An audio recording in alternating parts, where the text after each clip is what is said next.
Okay, so if you watch my iPhone 6 on iOS 8 video, you will know that I've compared it intensively to the iPhone 5S, right? And then the iPhone 6 is basically just big display, let's just try to do a lot of things for it. Here is an iPhone 6 Plus, but it doesn't really show until I put it next to the two smaller iPhones. That's right, we're going to talk about the iPhone 6 Plus specifically in this video, but first I just want to show you all three of them side by side, right? So this has 38% more pixels, this has 185% more pixels, so almost three times the pixels as the iPhone 5S. And by the way, right, 326 ppi, so these are the same, so 1136 by 640, 1334 by 750. This is full 1080p. So this is exactly 1920 by 1080, which is very, very easy to remember. And on a 5.5-inch display, the highest pixel density on an iPhone ever and on any iOS device at the time ever, at 401. So this is fantastic. So we've already talked about a lot about the iPhone 6, the design-wise, to the iPhone 5S. So I'm just going to take away the iPhone 6, the regular iPhone 6, and we're just going to focus on the iPhone 6 Plus. But first of all, the design is, again, identical to the iPhone 6. Basically, just a larger size. Well, I say identical. There are some little changes between the iPhone 6 and 6 Plus. We're going to talk about it later. But again, as in my last video, I did tell you about, right, the 5S, right, has this Apple logo polished into the aluminum, and then get this glass trim. And then on the iPhone 6, right, as in this 6 Plus here, you can see that it is a separate stainless steel Apple logo, and then you have these antenna bands, which I'll show you. It's basically the outline of the glass piece, even down to the, sorry, shaking hands, down to the side plastic antenna piece. So again, it's just a souped up iPhone 6. And I did talk about in the last video how it's comfortable, but it's ugly. I'll just say it that way. So it's very, very comfortable. And again, it has the same 3D glass, right? The speaker grills, right? On the iPhone 6, you know what? Yeah, I have to show you the iPhone 6 again. And I put it back in its protective case. You can see there's 6 speaker holes. And on the 6 Plus, there are 8 speaker holes. But the true fun about the iPhone 6 Plus, because we've already covered a lot about the iPhone 6. So we're just going to speed through those. Of course, where you have iOS 8, right? You have, right, the first thing, of course, because again, I talked about how you can reach the entire display with one hand when it's on an iPhone 5 or 5S. Let's try to reach the entire display with one hand here. I am going to drop this because this is very slippery. Again, glass and aluminum, and on a big device this thin. By the way, this is slightly thicker than the iPhone 6. It's a little hard to show on camera, but this is 7.1 millimeters thick, like that.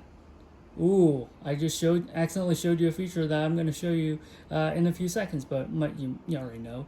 But yeah, very, very thin. Slightly thicker. I'm going to show you exactly why it is slightly thicker. But yeah, first of all, you still have reachability. So if you double tap the home button twice, it brings the entire display down. And right, you can't reach it. Again, at least for my small hands, you can only barely reach the Notes app. So you definitely need to do that to reach the top. And of course, right, if you reach the top, you tap, and it just goes back up like that. So I'm gonna hit okay. You can know where I live and my Wi-Fi location.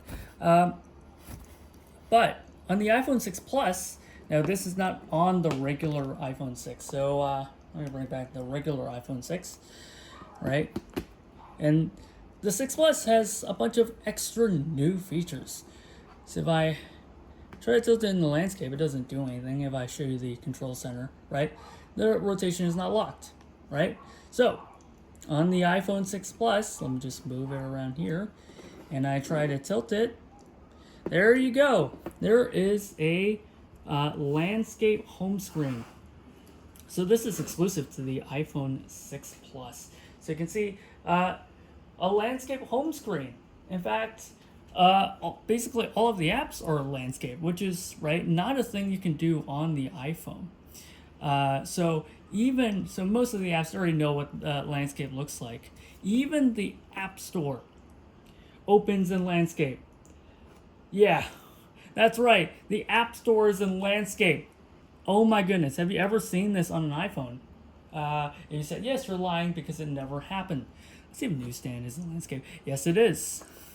Basically, every single app is in landscape, except for 2 of them, right? So even reminders in landscape, you can see the 2-up display. Oh yeah, right, the 2-up display.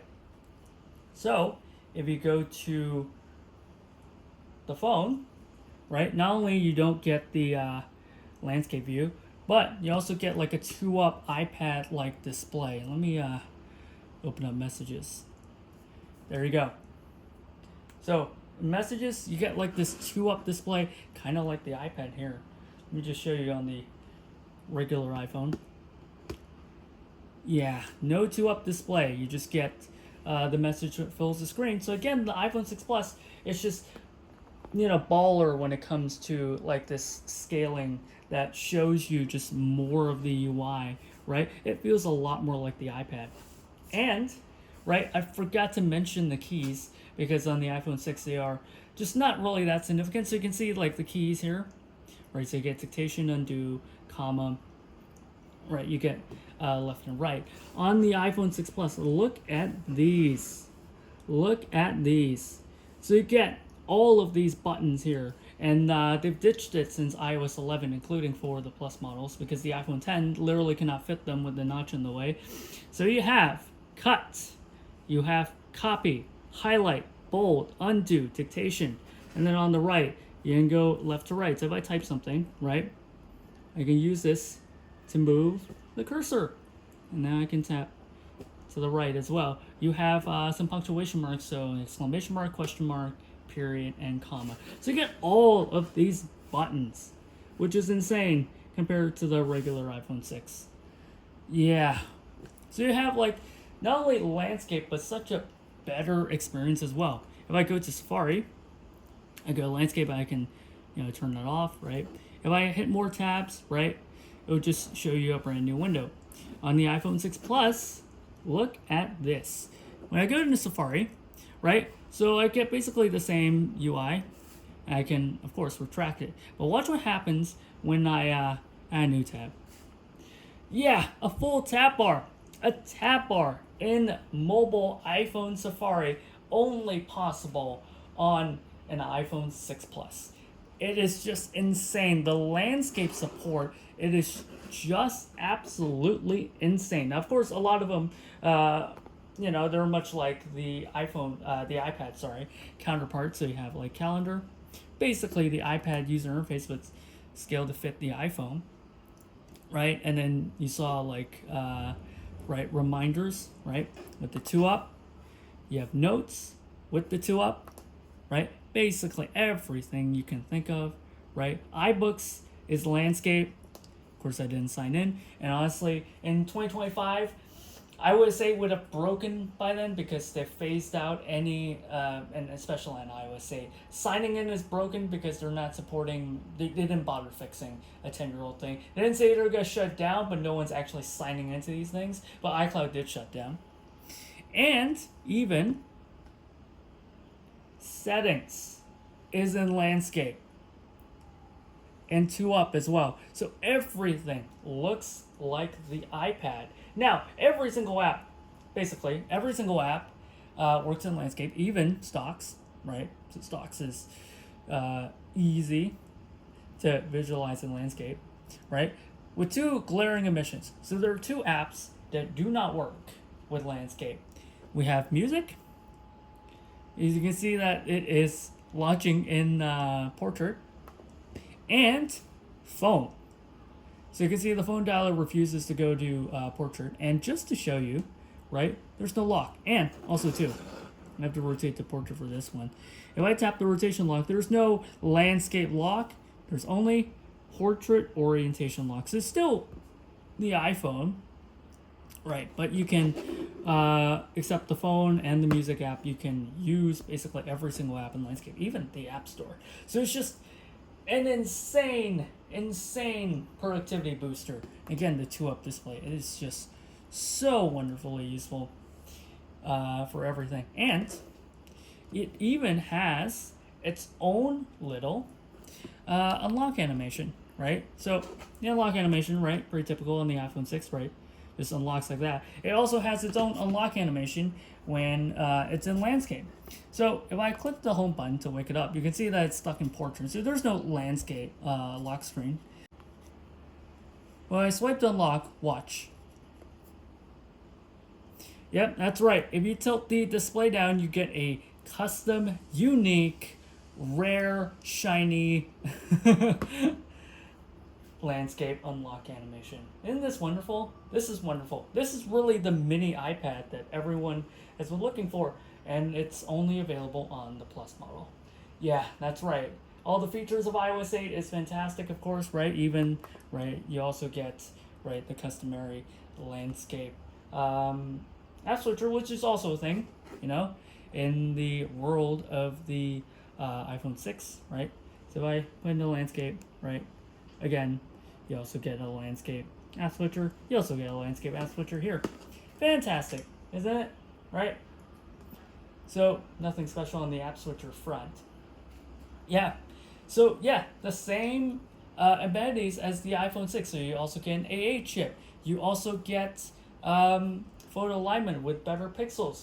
You get an even higher density display, and of course, right, the larger display, right? So 5.5 inches as opposed to 4.7, and you get a full 1080p display, which is the highest pixel density on an iOS device at the time at 401. So 1920 by 1080, of course, right? It's great to consume media on. It's just fantastic. Now, there are a couple of things that are unique to the iPhone 6 Plus. We already showed you like this landscape thing, which I think by far is the most convenient. Now, on the iPhone 6 Plus, there's something called an optical image stabilization. So I have to show you that by flipping the iPhone around. You can see, and this is the reason why this is slightly thicker at 7.1. This is the camera. And if I kind of shake it around, it's super hard to show on camera. There's a kind of a little mechanism just hidden inside that just kind of stabilizes the camera. They're kind of like a spring action to keep the camera steady while I'm just like micro shaking it. See if we can get a clear photo even if I have a shaky hand. Ready? Okay. So I'm just have a shaky hand. Let's just pretend I have a shaky hand. Right. Shaky hand. And I take a photo. Okay. Now let's right. So you can see it's pretty shaky on my hand with my hands, but you can see the image is pretty sharp thanks to optical image stabilization. It's actually very, very nice to have this. So it compensates a little, of course, right? If it's too shaky, then right, the camera sensor is not going to be able to help you. But like these micro shakes, it really helps out, and it's really, really nice. So yeah. So that is the iPhone 6 Plus, right? And it rounds out right the iPhone 6 experience. So we have both of these rounded out, and again, they're both on iOS 8. Oh yeah, right. One more thing, because if there is no scandal, this would be the end of the video, right? So there is a scandal. And it's about how thin it is. Well, it's not really thin, because technically it's thicker than the iPhone 6, right? So it's 7.1 millimeters, right? Now, the iPhone 6 does not have this issue, right? It's just fine. But the 6 Plus, because, and I have to flip it over again, because it's just a giant piece of sheet metal. It's a giant sheet of aluminum, right? And you have all these cutouts on the side as well. So if I rotate it to the other side, you see like these like volume buttons, and you can see like the metal, right, itself is pretty thin because otherwise you won't have room for the internal components. So the aluminum is very thin, and it may even thinner by doing these like little perforations on the metal. Yeah, we're gonna talk about Bendgate, and this is what happened. The 6000 series aluminum, plus the fact, right, and then you punched out the Apple logo. You punched out here when some guy bent his iPhone 6 Plus. This part basically entirely gave and bent, right? Everyone knows this, right? But it's based on the Apple logo and then the weakened, right, volume buttons part. And because it's such a giant piece of sheet metal, right, the thickness is not even the most important part. And, right, the thickness is just the overall components to fit the optical image stabilization hardware inside. But the metal itself does not change. So when the metal is this giant sheet metal, it's easy to grab and bend, right? It gives because of the structural weaknesses of these two parts. Yeah, this thing, well, people try to bend it after, that person bent it, made international headlines, right? The iPhone, can be bent with, two hands. It really kickstarted, right, the modern durability test for these things. Yeah, people aren't really able to, reproduce it. Well, at least it's with the ease they did. And even if you watch the original video, he did put a lot of effort in trying to bend it. But I've been shipping some of these iPhone 6 Pluses out, and after 10 years, because that thing was such a news cycle and it's embedded in so many people's brains, including my own, that I am like still treating this like a Fabergé egg. I'm still treating this like the most fragile piece of technology in history because of its construction. It is the easiest to bend out of all iPhones, but that doesn't mean that it's easy to bend, right? I hope you catch my drift, right? So, of course, right, I don't recommend you try to be rough with it because it's the easiest to bend, but yeah, it was a real big problem there. And, without those structural weaknesses that I pointed out, not without those those cuts in the metal, and they're all in the line too. So like that line is perfectly weak, right, across the back of the iPhone. Probably that person won't be able to bend it in the first place. And the fact that you can bend an iPhone like this in the first place, honestly, pretty reasonably, is cause for concern. That doesn't mean that it's going to bend on you in everyday life, but you want it to hold up. So yeah, the next generation of iPhone will address that issue. So the 6000 series of aluminum is actually the weaker aluminum alloy. The Apple Watch, which debuted that year, the Sport model has 7000 series aluminum, which is a little stronger. So the next iPhones can move to that, but that's for another video. But the 6 Plus, yeah, shame it's been overshadowed, and honestly, this is what all we could remember from the experience. And yeah, it did a lot, like landscape mode, like optical image stabilization, right? Like 1080p display, 401 ppi, which, right, kind of broken the mold of 326 ppi for a Retina display, and Apple was more willing to experiment with higher pixel densities later on and ship them in their phones. But this is really the first, right, big, massive display. Them trying to make them super useful and super productive, right? Optical image stabilization, right?